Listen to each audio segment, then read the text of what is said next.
Welcome to the House of Legends podcast, where great women become exceptional. I am your host, Graciela, founder and CEO of the House of Legends by Graciela, a mindset coach and mother of three beautiful kids. My mission and passion is to provide you with the tools that will allow you to unlock and bring out the best version of yourself, which is the key to all change. Some of those tools are mindset, identity work, and emotional mastery. Not only that, but I will also bring you powerful conversations with legends like you, showcasing their journey, life work, and allowing us to learn from their experiences and insights. So don't miss an episode.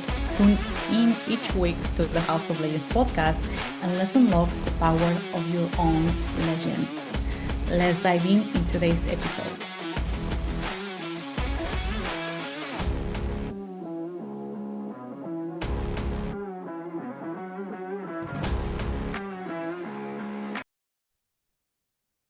Welcome back to the House of Legends, where great women become exceptional. I am your host, Graciela, and in today's episode, I do have the pleasure, the honor, and that this is a life full. I, I don't even I don't have the words correctly to express how I feel right now with the presence of this legend, this amazing woman, Kate. She is a spiritual life coach, mentor, guide. And most important here, she's one of the most amazing souls that I ever met. I was sharing with her before press report that I'm here in Texas. She lives in Australia. Every single afternoon, I wait I wait until she drops either a video or a quote, or she gets to share something on her stories because it really speaks to my soul. And there's so many teachers out there, but there's not many teachers that speak to the soul. So I can go on and on, but Kate, if you can introduce yourself, let us know who you are and what got you to where you are right now. Okay, thank you, Graciela. My name is Kate Lowe. I call myself an intuitive because that sort of encompasses everything that I do.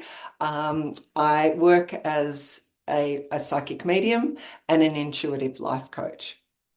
And it did take me a long journey to accept where I arrived.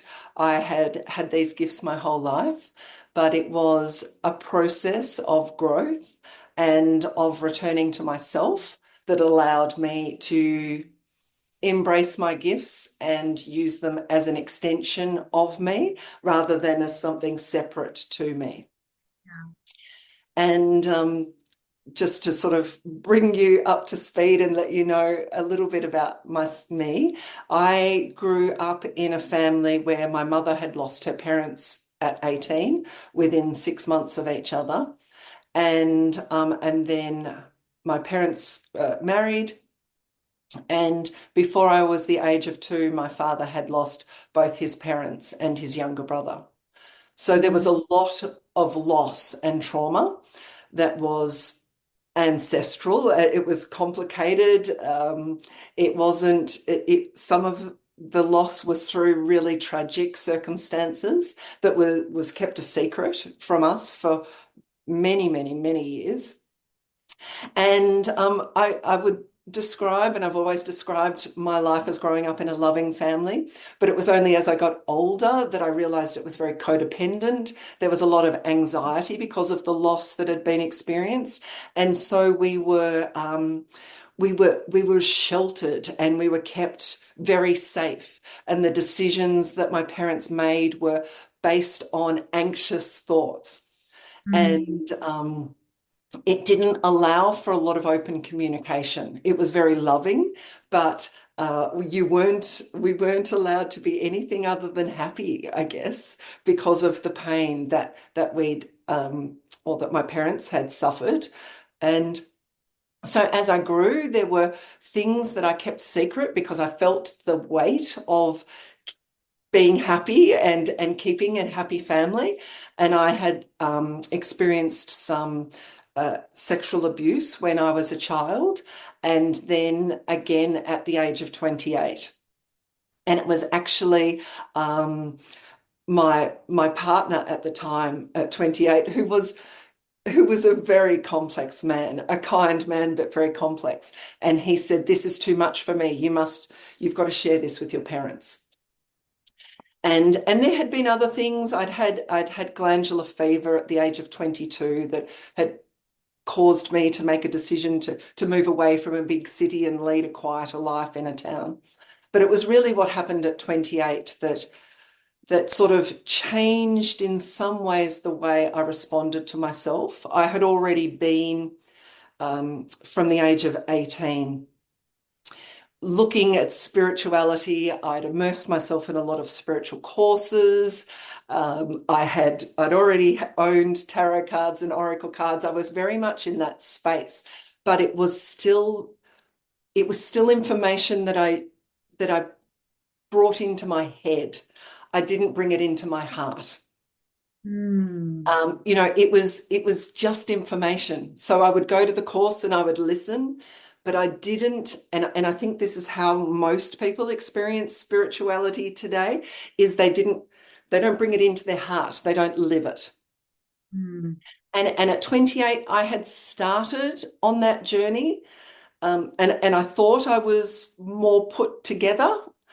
And the real learning came. I married not the partner that I spoke about at 28. I met somebody else, and I married them just before I turned 33, and that was a very difficult relationship.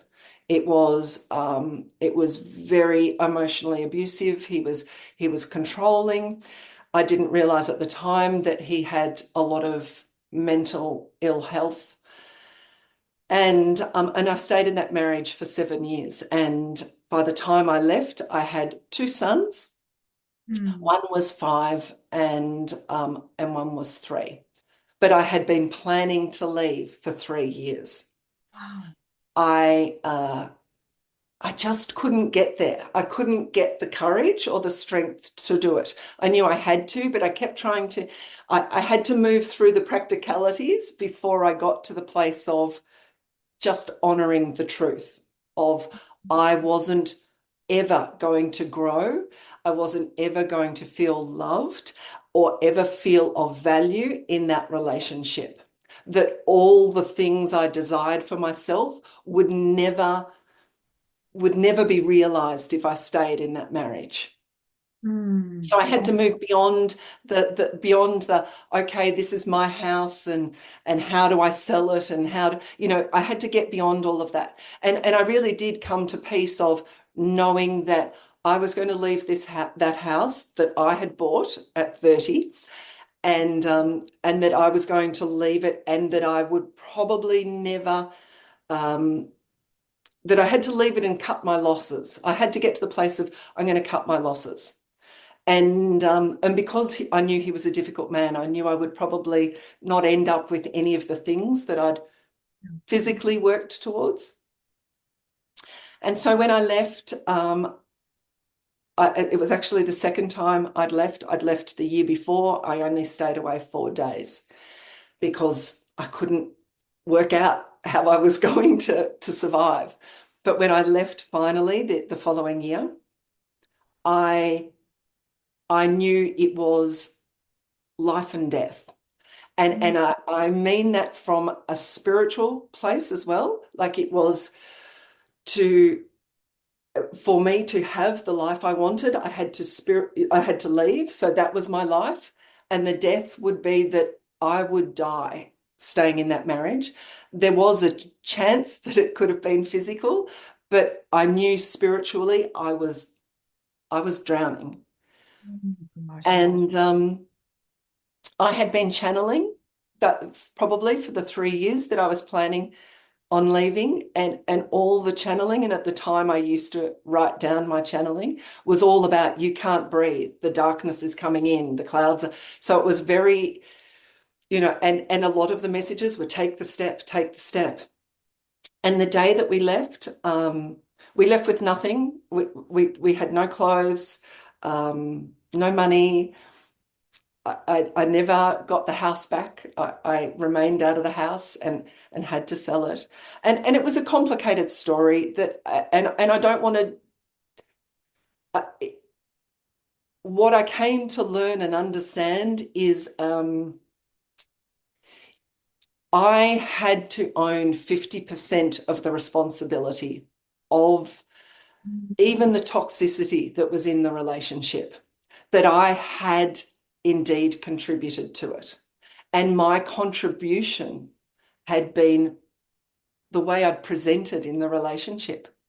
I I was desperate to be loved by someone other than myself. I wanted I wanted to be seen, and I thought that that meant that other people had to see me first. And I wanted to feel valued and held. And it was only after leaving. And I remember one morning standing on the beach. I'd walked the dog to the beach, and I just looked at the sunrise and I said, why? Why has this happened to me? What what have I done? Like, how did I make a misstep here? I went to school. I have 3 university degrees. I've always worked hard. I bought my own house. I've got nice friends. I haven't done anything wrong. And how have I ended up here? And and I heard my guide say, do you want to know the truth? Do you want to see this? Wow. And I was like, yeah, yes, because I don't ever want to repeat this. I don't want to repeat this so that my children have to learn this lesson. I have another 50 or 60 years of life, like until the day that I die, I want to be living my best life. And they said, okay, it's you. You are the common denominator of all of these things that have happened to you. And I was like, what? And I got it. It was like a yes, I am. But what does that mean? And they said, how have you shown up in Oh, all of your relationships?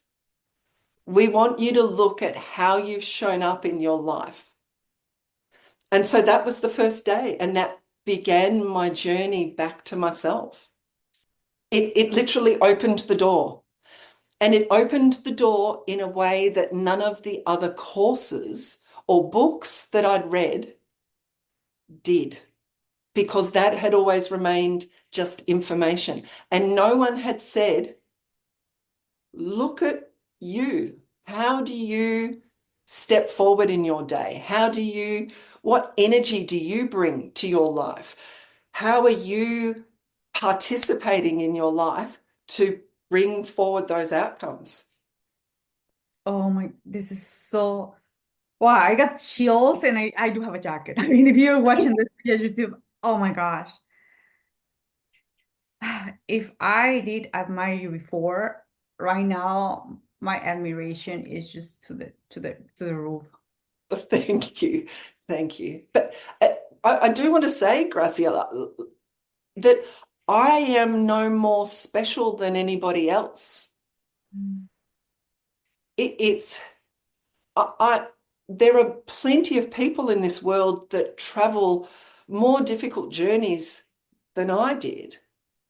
But I admit that my story sounds remarkable, It does. but only because of the learning that I adopted after that. Yeah, I would love, and there's so many points that I want to use to dive in a little bit more. But one of the points that when you were describing when you were with the dog on the beach, and in that moment you heard the guidance, or you heard to your guy saying that you were the one, the common denominator in all the scenarios in that moment. And I think many of the listeners will really appreciate it, because when we understand, when we see the truth, when we know, when we deeply, like you said, we're no longer on the mind, we let that truth kick in our heart. From that moment, what was your first move? What was your first action to integrate that? Because Yes. if you if, because like you mentioned, asking to yourself how you're showing up in your life. And that sounds great when we hear someone uh, overcome or she walked her path. But how was it the first, like I said, the first action in that day? Yeah. Yeah. So for me, then it was, I found, and you're right, I actually didn't start looking at my marriage. I started looking at other things first Mm. because I was still a bit in that mindset of, well, I was perfect in the marriage and it wasn't me. Yeah. It was all him. So I actually had to go further back.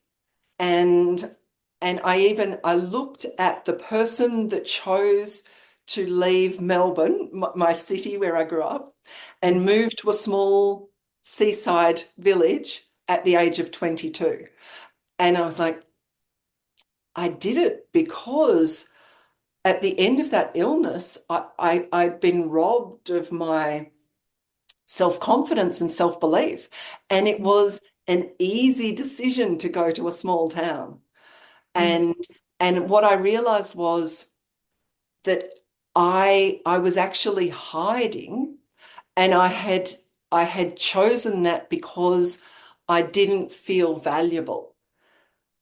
And then when I looked at that, then I looked at, okay, well then I became a teacher. And what was my relationships with the other teachers like? Well, I spent a lot of time trying to prove myself. And why was I trying to prove myself? Well, because they would make like little cheeky comments at me, and I would really embrace them. I would take them into my heart. And so I gradually just started to explore the relationships that were around me. And then when I finally arrived at the marriage, and I was looking and looking and looking, and I was like, oh, but I didn't do anything wrong. And I would be, I did my best. I did more than my best to try and fix what was there. And then they said, but how were you responding to you in that moment? How were you loving you? And then I Mm. realized I wasn't. That's so deep. I Wow. realized I had no self-love. And then when I understood I had no self-love, I had to go deeper, and I realized I had no self-worth, because Mm. a person who had self-worth would never have entered that relationship in the first place. That because there were things there that had always sat uncomfortably within me. And I had actually made a conscious choice to overlook them because I thought I didn't deserve, I felt like I was judgmental and I didn't deserve to want more. Oh God, I would love here and this part. I think you're spoke again to my soul again directly here. I went through a relationship 8 years ago where I left as well with three kids under there were under seven, all of them with nothing. And right now you're like, well, I work in another way, but you gave me this clarity of why I was I attracted in the first place that man because I never felt like I felt like I was perfect. And like you right now you mentioned about like the things that we accept in the relationships or we overlook them because we don't want to be judgmental. We don't want to or we think that it's bad to want more or that is normal for in one sense or another, but it comes back to the sense of not loving ourselves or no value in ourselves.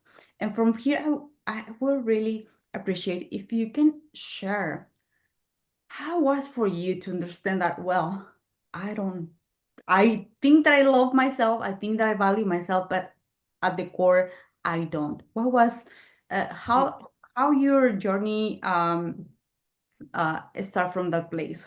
Where was Yeah. it that you start to do from for you? So that you're right, Graciela. I realized I loved myself. Like I allowed myself fun and I ate well and I exercised, but that I actually had no self-worth. And I needed to understand what that meant. And that meant that I needed to be compassionate towards myself. I needed to not be so judgmental towards myself. I needed to say yes when I wanted to say yes, and I needed to say no when I wanted to say no. And also in those moments of when I am around someone and they make me feel uncomfortable, I'm not actually being judgmental. I'm Mm. understanding that I hold a different frequency and a different power. So the very first steps, once I had this understanding, was I would, as I talk about, speak to on my Instagram, is I started to do little leaps of faith because the guides would say, test this out. So I would, if I was at school when my kids were little and I saw someone who had a nice face, and a smiley face, I'd walk up and just introduce myself and start to chat to them, or I also really wanted to build a business. So I started, not the business that I currently do now, but I started another business. And I would just give myself tiny challenges, micro challenges each day. Even if it was, for example, I was really tired and I thought, I just don't want to clean the house today. Rather than tell myself off about that, I would I would tell myself it's okay to honor those feelings today.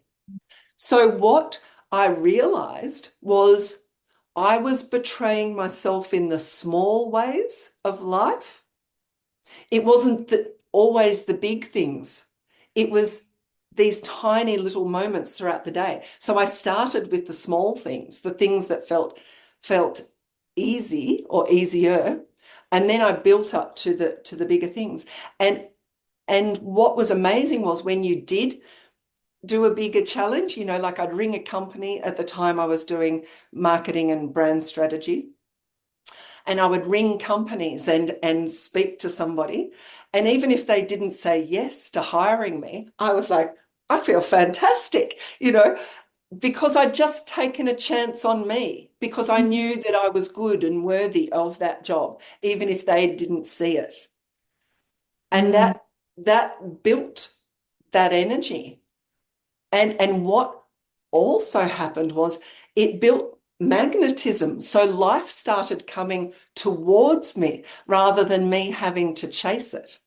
You mentioned two specific things that I would love to that like dissect a little bit. You mentioned the word betrayal, that so Mm, many times we don't even are aware that in the small actions we are betraying ourselves. We're saying yes when we want to say no, or yeah, we like you mentioned, we enter into relationships or in small things. I mean, maybe we are at the restaurant, the waitress brings something that we didn't order and we don't want to say or we don't want because we don't want to say it like, oh, you brought me something wrong. We want just to yeah, leave it like that, things like that. But yeah, those small things are just compounding yeah, and we like you mentioned, we are operating in frequencies and we're radiating that. We are inviting more of those things into our life. You mentioned that word, and also that when you were seeing that you start to taking leaps of faith and taking chance on you and yeah. building that trust. And I think as a woman, for all the listeners, even for myself, many times we trust every single one, but it comes really and I don't want to emphasize this, sometimes hard to trust ourselves because we have so many conditioning that is telling us that it's not safe to trust ourselves. Because Mm, it's really crazy the insights that we have, right? But when it comes to that if you can share like for someone that is building her trust or uh, aside of making those leaps of faith, what are the things that she can also add into her daily life to build that trust? Like you mentioned, maybe if she's building a business and she's making some calls and someone says no, like in your case, you're still celebrating, but sometimes it's really hard to say that. Yeah. I, I it's hard to be knocked back when you don't feel you're deserving and worthy. Mm. So you really, uh, when you're knocked back and you know you're deserving and worthy, I have more of a ha ha ha. The joke's on you because Yeah. it's almost like you haven't seen how fabulous I am. Oh, Mm. and it sounds arrogant, but as women, we need to hold that for ourselves.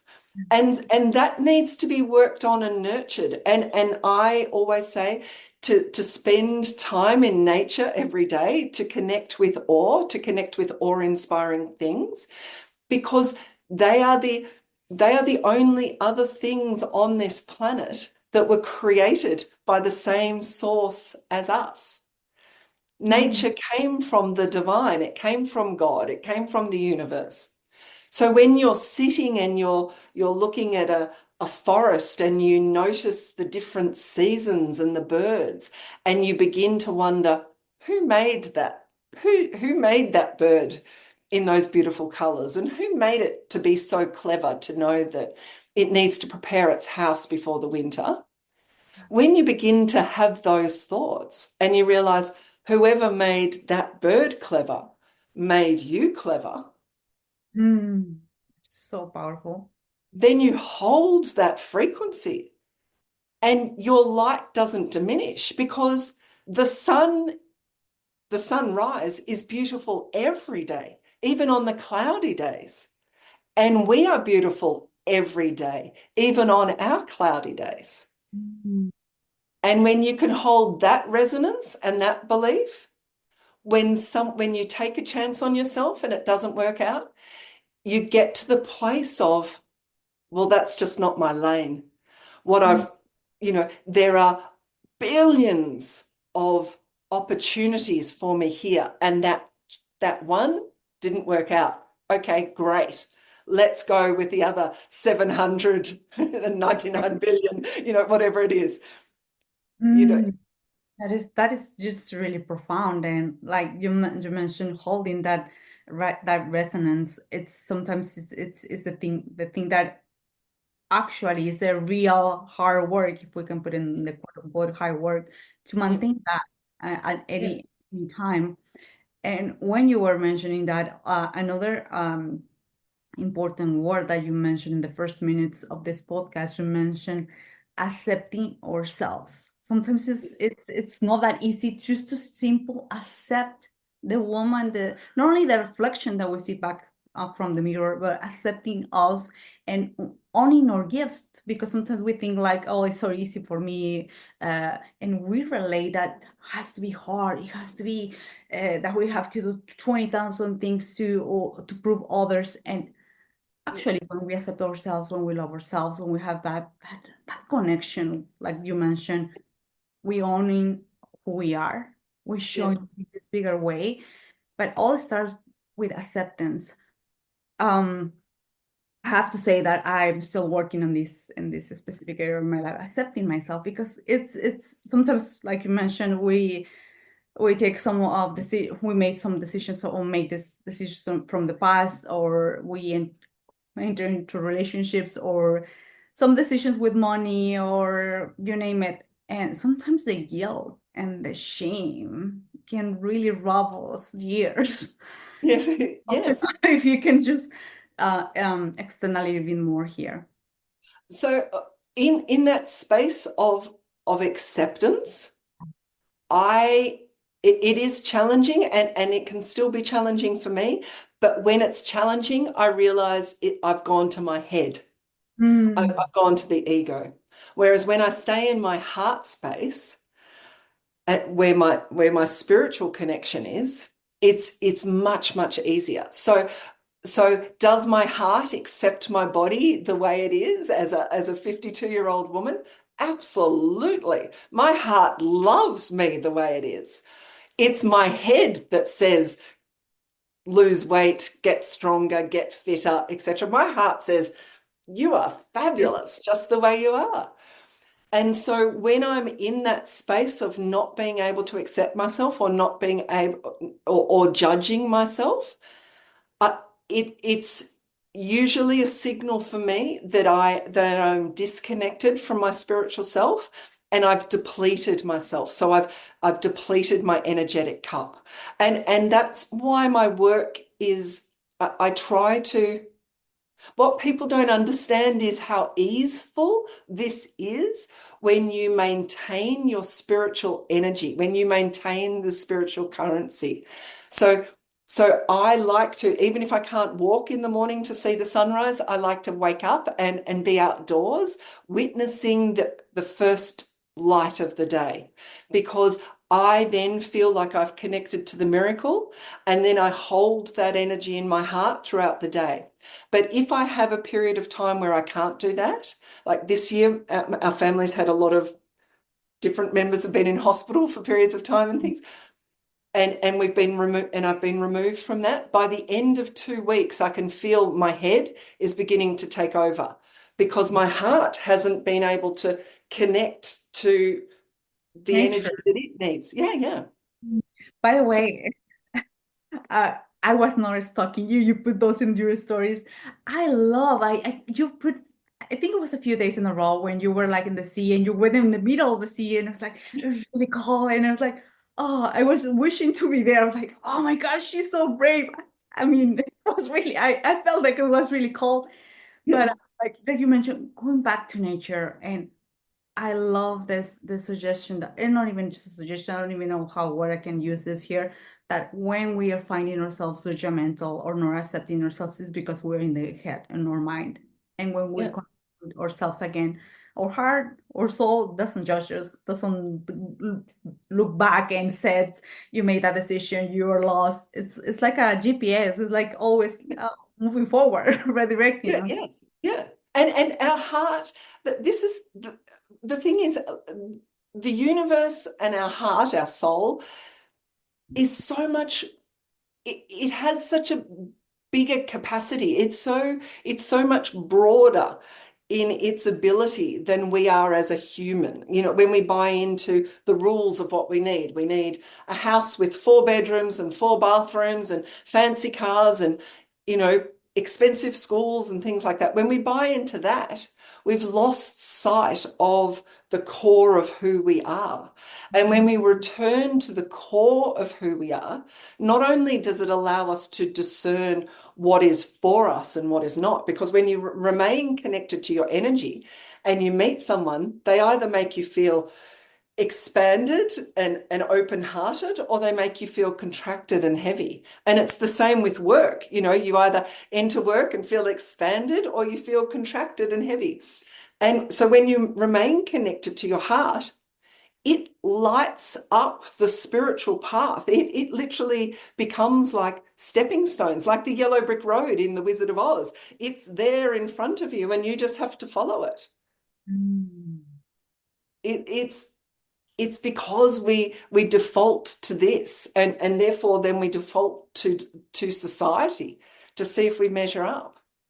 Yeah, And we that, already do. The day we were born, we already were everything we needed to be. We were already perfect. We were already accomplished. We were already powerful. yeah. The day we were born. Yeah, and when you mentioned this example of the baby it comes and it's not as I mean he's just with his or her present, she or he attracts the food, the house, the care, the love. He or she doesn't have to prove anyone to look slim to like Exactly. it's the same thing. I think we're in because he's really connected. Yeah. Yeah. So, and I think that that is one of the things that I love so much about your life work because when we are able to connect with ourselves and even from this place, everything like you said, the business or relationships, it reflects. We become the magnet. And I have to share this, and it's going to sound a little bit funny here, but when I start to follow your page. and I was just listening every single day. I this idea of like inviting you to the podcast, it came, but I was like, I don't know, what if she says no? And I was like, I felt so like attracted to you, like a magnet, like you. And now I understand it's because it's your energy. It's like, and I make the first move. I just want to go for ask her, and let's hope for the best. But it's like you mentioned, we attract the opportunities. You didn't came like and ask me or look me, hey, let's have Yeah. an. Actually, I went for it. And I think that Yes. the most important part to understand that all the work is in ourselves. Absolutely. Oh, the whole answer is in ourselves. And my guides are asking me now to share with you what they often bring forward in readings is we are like a lighthouse. Mm, And if you are not connected to your inner light, you're a lighthouse without the light turned on. So you're not actually guiding anything towards you. The ships can't see where the rocks are, they can't see where they're meant to go. Whereas when you turn your light on, when you allow yourself to be seen and witnessed and to step forward and claim who you are, you guide the ships on their path.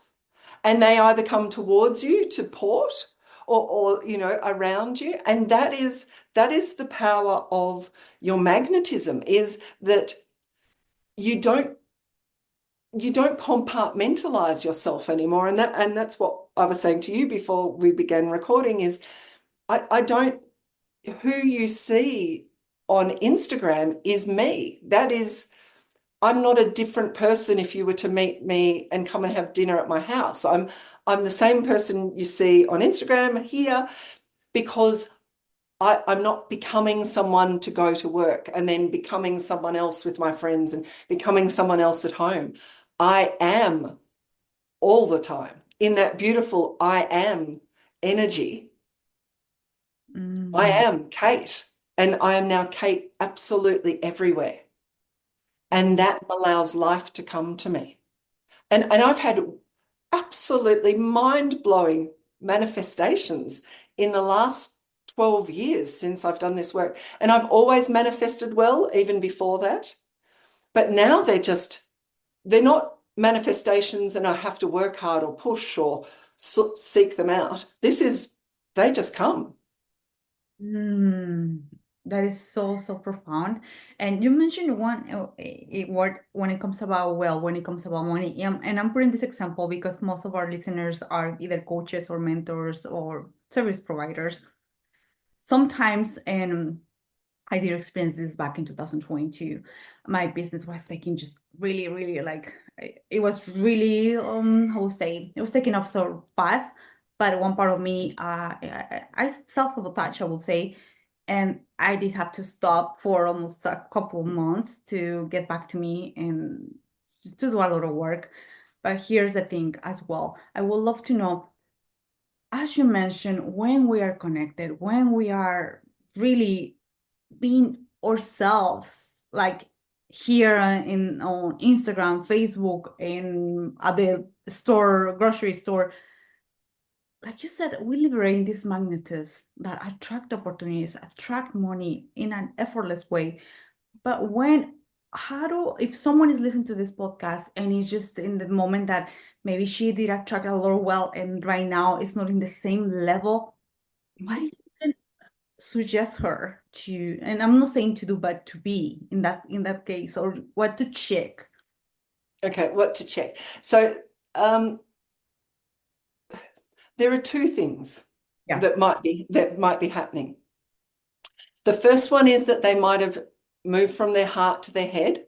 Mm. So now they might be in their head trying to grind and hustle away, and therefore they're not in their authentic selves, in their light frequency, drawing life towards them.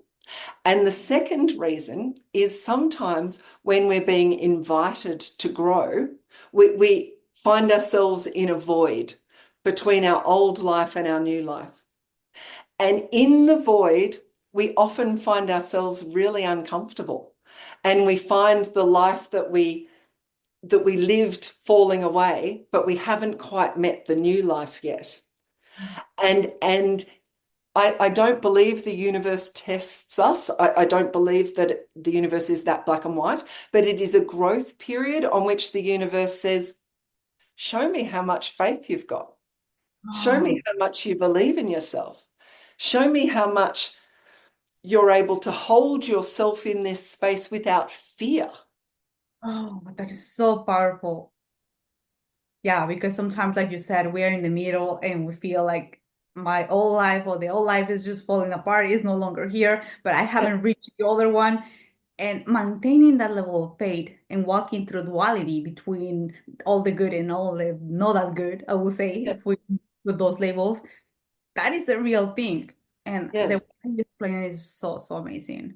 yes, yeah. And I remember the feeling even when I did brand strategy and marketing, and you'd have a lull and I'd be like, oh, okay, maybe I should go back to teaching. What should I do? Oh my goodness, oh my goodness. But now, when I experience quiet periods of time, um, I'm able to say, oh, thank you for a few days off, or thank you for a slower pace. And I'm going to use that time to restore me because Mm. I know that the pace is going to pick up soon. There's not a doubt in my head that I'm going to be busy again soon. So I'll just embrace this time. I'll phone a friend, I'll go for a walk, I'll read a book. It's a beautiful time to just restore and nurture. Oh, that is so beautiful the way that you reframe it. That it's just change shift of perception of saying, well, it's just a quiet time. I can Yeah, do other things. yeah, And in that way, with those activities, we maintain the frequency, we maintain where we are without getting into the fear mode of doubting ourselves, or like you said, trying to do more or going back to the old. exactly, exactly. Mm. And the other part, the other aspect I'd like to share with you is that when you are in your light frequency, when you are entirely you, there is no competition to you Mm. because there is no one like you. So you're not suddenly in a world of coaches trying to beat the others or trying to be like them or hustle or etc. You're not suddenly, one of 5 million clothing businesses or candle businesses. There is no one like you. So all of the competition and all of the push drops away and you can just be you. Oh God, I think I needed to hear that today. Specifically, because it's so easy to see like, well, I'm so behind, or I'm supposed to be there. Like I have so many years in the, or not many years, but like I, she has started the same time as well as me, but we don't know. I mean, every single one of us, we have different backgrounds, different gifts, different, I call it games, we Yeah, that we came here to play. But it's so easy to just to let the comparison just take over, and that's when, if I don't know if you would agree with me, when we disconnect and we go to the head and we're trying to do more or showing up in a way that doesn't feel right to us. exactly. Exactly. And then we've moved away from who we were born to be. Mhm.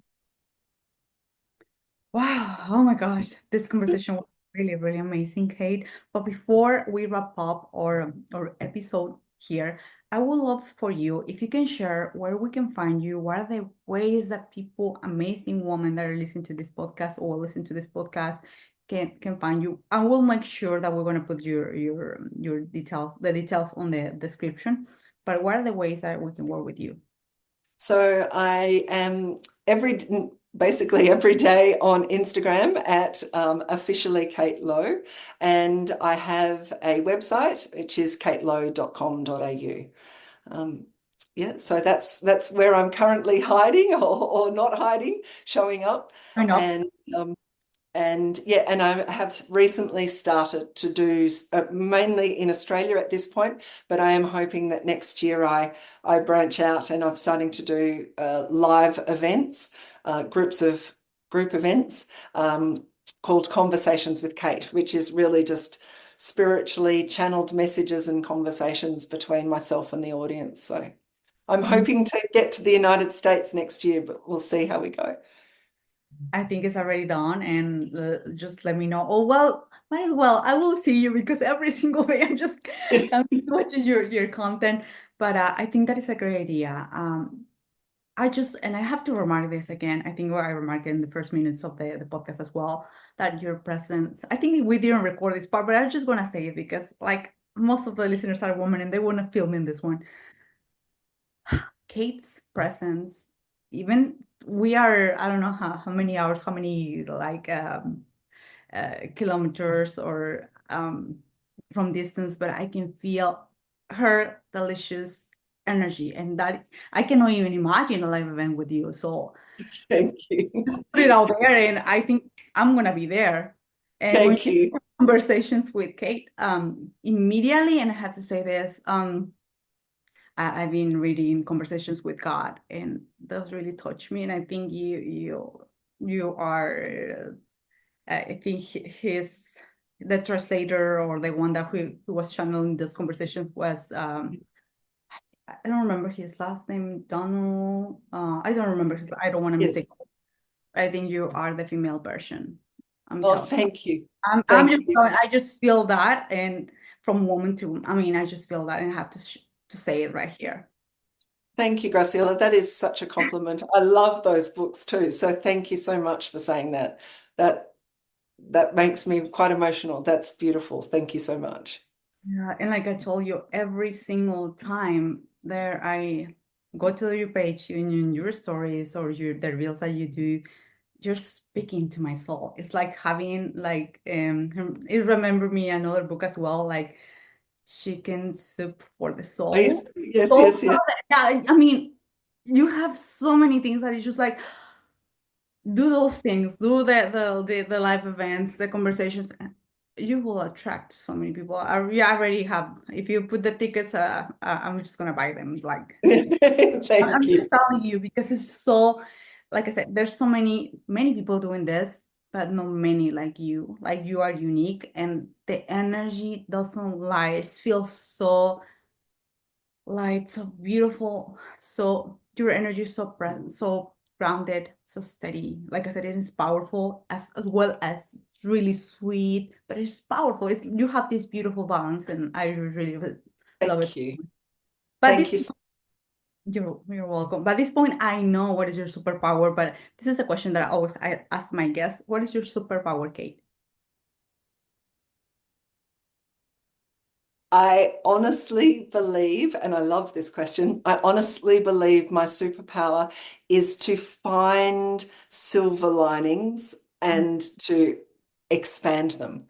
I am able to always find a way through or into an energy that feels more comfortable to hold. Hmm. Yes, I will extend it a little bit more. I think your superpower is that you speak to the soul of the other people. Like it's not even to the mind. It's just like heart to heart. Every single one of your reels, and it's just like wow, it's just getting better and better, and it's just Thank you. deep resonance. And I'm just so grateful for this conversation. Thank you so much, Kate. Thank Thank you. Thank you, Graciela. Thank you for all the listeners here. Like I said, I want to make sure that we want to put all the details from Kate. If you're watching this via YouTube, um, you will you can tell. I mean, even if you're listening to this, you can tell the amazing presence. Nor, and I have to say it again, presence, energy that you radiate, Kate. It's just delicious. That's what Thank keeps coming. Like it's thank so you. delicious, it's so beautiful. And thank you again. Thank you, Graciela. See you in the next. Thank you so much for being here. Your presence is greatly appreciated, and it truly means a lot to me. If you could support us by leaving a 5-star review, it will help us to connect with more extraordinary and influential women like you. With that being said, thanks once again, and let's look forward to an amazing and legendary week ahead.